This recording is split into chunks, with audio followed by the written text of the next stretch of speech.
Hola amigos parantosku, Mahadamangos, Mimin balik lagi buat melanjutkan alur cerita si Orpen nih. Dan part ini adalah merupakan ending dari season pertamanya ya guys. Tanpa banyak basa-basi lagi, kita langsung mulai aja. Tapi sebelum mulai harap cek dulu kuota kalian. Kalau sekarat bisa numpang wifi tetangga.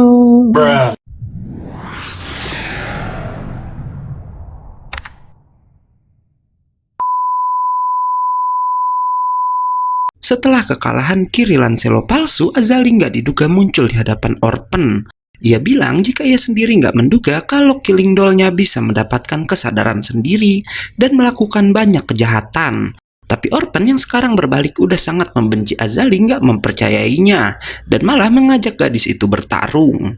Namun Azali bilang ia nggak bisa melukai Orpen karena Orpen adalah satu-satunya pewaris sang master. Azali juga lalu memberikan fakta kenapa Chillman memilih Orpen sebagai penerusnya. Yang Azali bilang itu semua untuk melawan penyihir putih. Dan penyihir putih yang Chillman maksud adalah Azali karena gadis itu berpotensi melewati kekuatan Chillman dan Orpen dilatih untuk membunuhnya. Yang tentu aja Orpen gak percaya kalau Chillman punya pikiran seperti itu. Dan lagi jika itu benar, untuk apa Chillman menjadikannya seorang pewaris? Yang padahal Chillman pasti tahu jika Orpen gak akan bisa membunuh Azali yang ia anggap sebagai kakaknya sendiri. Orpen pun lalu mengajak Azali kembali hidup bersama lagi dengan dia dan juga Tis. Tapi Azali menjawab jika ia punya rencananya sendiri untuk mengetahui apa yang sebenarnya ada di pikiran Chillman. Dan setelahnya malah gantian si Azali yang mengajak Orpen menjadi partnernya. Hingga kemudian sebelum pergi Azali bilang jika ia akan menuju ke gereja Kimluk. Nggak lama, Clay pun tersadar bersamaan dengan datangnya Tis dan melihat kalau Orpen udah nggak sadarkan diri. Sementara di lain tempat yang tepatnya berada di markas penganut agama Dragon, mereka terlihat dibantai oleh seorang pria yang menanyakan tentang sebuah peta milik keluarga Browning. Yang kata salah satu penganut, peta itu sebelumnya udah mereka pinjamkan kepada Chillman. Hingga nggak lama di rumah Tis, Orpen juga diserang seorang pria bertopeng yang menyebut nama keluarga Browning juga. Tapi karena Clay dan Magic datang ke sana, Orpen pun kehilangan jejak orang tersebut yang tiba-tiba aja menghilang. Keesokan harinya, Orpen berbicara kepada Tis jika ia ingin pergi ke Menara Taring karena Magic katanya ingin mendaftar untuk jadi penyihir resmi. Tak hanya itu, ia pun memberitahu Tis kalau Kiri Lancelot palsu yang melakukan pembunuhan di menara adalah sebuah boneka sihir. Namun Orpen gak memberitahukan jika Azali lah yang udah mengaktifkan boneka itu. Selanjutnya, Tis menunjukkan sebuah kertas yang berisi pernyataan jika ia menjamin Orpen yang meninggalkan menara selama 5 tahun. Tis menulis di kertas itu jika kepergian Orpen selama 5 tahun adalah untuk menyelesaikan sebuah misi. Dan dengan begitu, Orpen bisa kembali mendapatkan peringkat penyihir tingginya di Menara Taring. Sementara itu, si Magic menunjukkan sebuah buku yang gak sengaja ia temukan waktu berada di rumah Chillman kepada Clay. Tapi ia nggak mengerti keseluruhan isi buku tersebut yang ditulis menggunakan bahasa kuno. Dan ia hanya tahu jika buku itu berisi tentang mengubah tatanan dunia. Setelahnya, Magic pun akhirnya pergi bersama Orpen dan juga Tis untuk mendaftar di Menara Taring. Namun dalam perjalanan kereta kuda mereka diserang dan lalu dikepung oleh beberapa orang penyembah Dragon.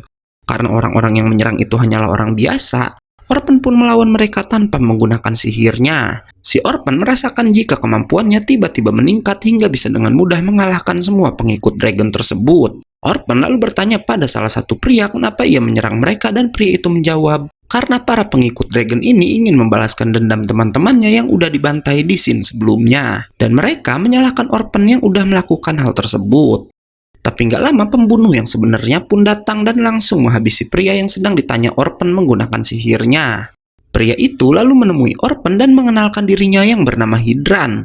Yang Hydran bilang jika ia mengenal Orpen udah sejak lama.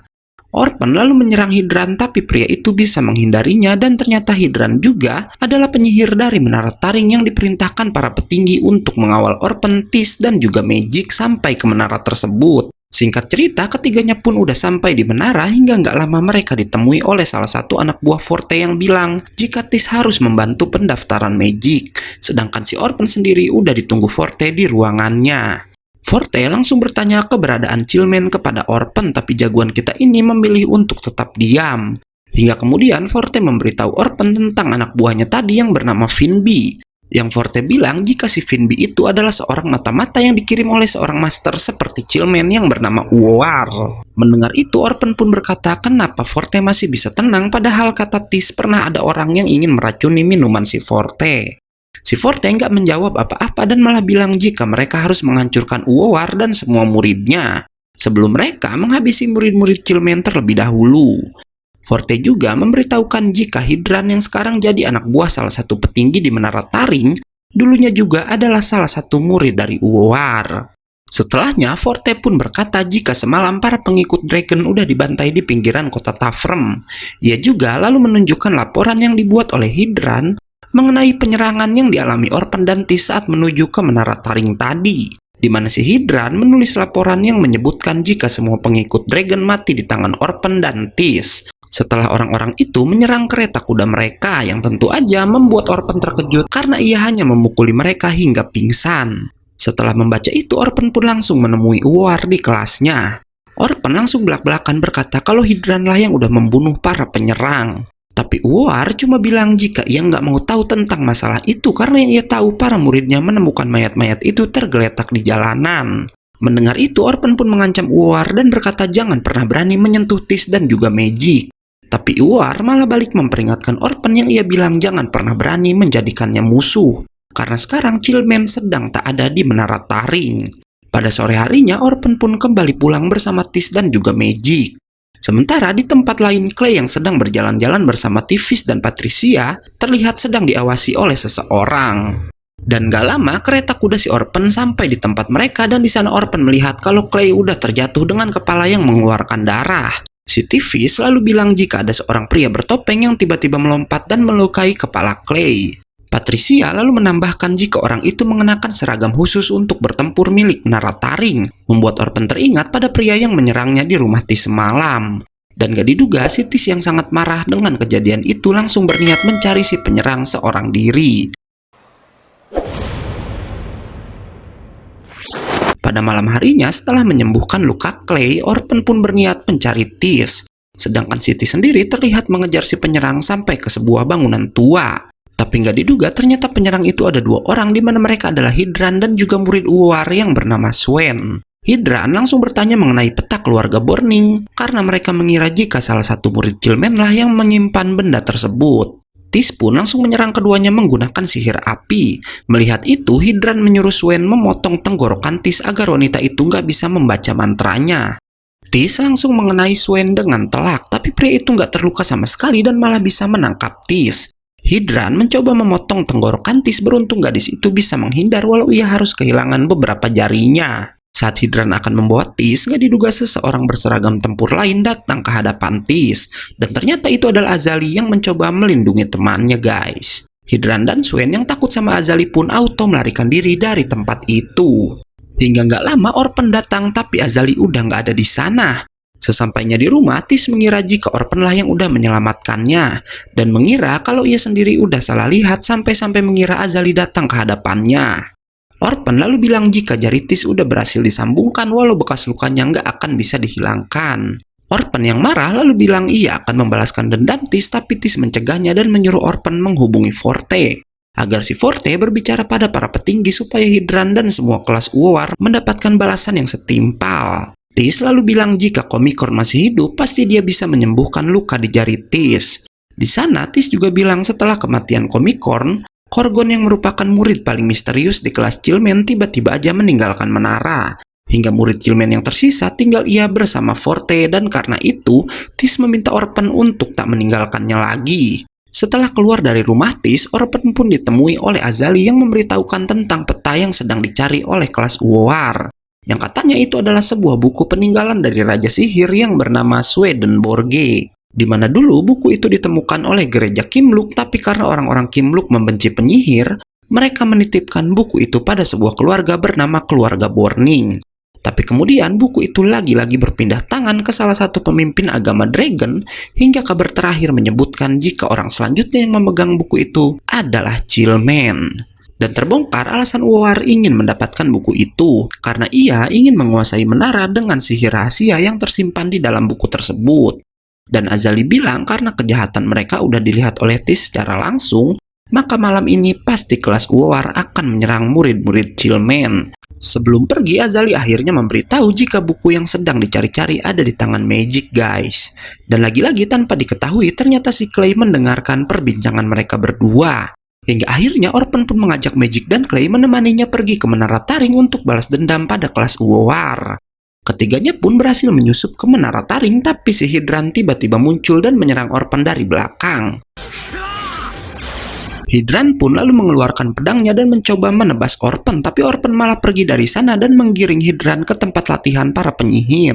Orpen pun lalu bisa menciptakan pedang menggunakan sihirnya dan mengajak Hydran berduel di tempat itu. Seperti yang Mimin bilang di scene awal tadi, jika Hydran ini udah mengenal Orpen sejak lama, yang di sini terbongkar kalau ternyata Hydran adalah orang yang dibuat sekarat oleh Orpen saat mencoba mencegahnya menjadi kandidat 13 penyihir kerajaan. Si Hydran bahkan sampai bilang ia nggak peduli sama sekali dengan buku yang dicari Uowar, karena ia cuma ingin balas dendam pada Orpen yang udah meninggalkan bekas luka di wajahnya. Keduanya pun akhirnya bertarung hingga nggak lama Hydran berhasil menjatuhkan Orpen.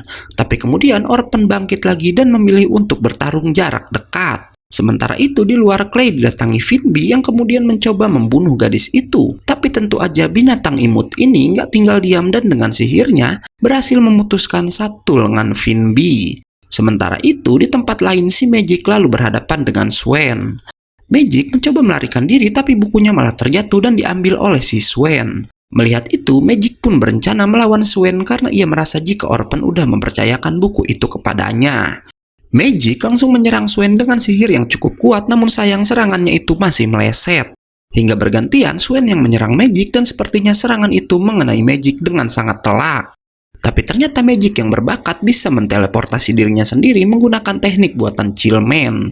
Walau setelah menggunakan teknik itu, Magic udah nggak bisa bergerak lagi. Melihat kesempatan itu, Swain pun mencoba membunuh Magic, tapi nggak disangka Forte lalu muncul dan menyerang Swain habis-habisan. Tapi sayangnya Swain masih bisa melarikan diri. Sementara itu di tempat lain si Orpen akhirnya bisa menjatuhkan Hydran. Orpen yang marah karena Hydran udah melukai Tis mencoba melukai setengah wajah Hydran lagi. Beruntung Clay datang membuat Orpen tersadar jika ia bukanlah orang yang sekejam itu. Mereka pun akhirnya menuju ke kelas Uowar di mana Uowar dan semua muridnya udah menunggu Orpen di sana. Tapi ia nampak udah mendapatkan bukunya yang tadi dibawa oleh si Swain. Dan kemudian hal mengejutkan kembali terjadi, karena ternyata buku itu adalah buku harian milik Clay yang udah Orpen ubah menjadi sangat mirip dengan peta yang dicari oleh Uowar. Orpen pun langsung dikeroyok, beruntung Forte datang dan langsung berkata jika Uowar dan semua muridnya dinyatakan bersalah atas semua kejahatan mereka. Yang ternyata Forte memaksa Hydran yang merupakan asisten dari para petinggi menandatangani surat penangkapan dengan imbalan Forte membiarkan Hydran bebas. Dan yang paling mengejutkan setelahnya, Azali menampakkan diri di depan semua orang. Uowar langsung mencoba menyerang Azali, namun Orpen menghancurkan tangan Uowar dengan teknik Chillman yang katanya itu menjadikan Uowar nggak bisa menggunakan sihir lagi. Setelahnya, Azali menggunakan sihir putihnya untuk menghapus ingatan tentang kemunculan dirinya pada Uowar dan semua muridnya. Dan season 1 pun berakhir dengan ditangkapnya Uowar dan semua komplotannya. Oke, karena videonya udah habis, gue undur-undur dan gak yakin movie pamit.